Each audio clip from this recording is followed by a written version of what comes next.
Korean with zoo. Wow. Hey! Napug ko si Uncle Ivor. Happy New Year day mga guys, no? So, nagluto tayo og kimchi fried rice. Ang first nato gisute, isang garlic and ginger. Then the next isang kato ang kimchi. Ibutang sa nato corn since namatay corn sa pamahaw nato. And then gisunod day nato ang atong rice. Mikos and then nagutang sa tag butter to add more flavor sa atong kimchi fried rice, then the black pepper and then the salt.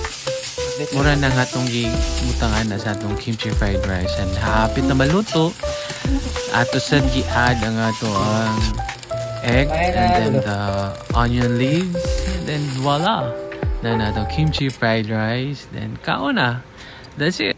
Tara, mga on!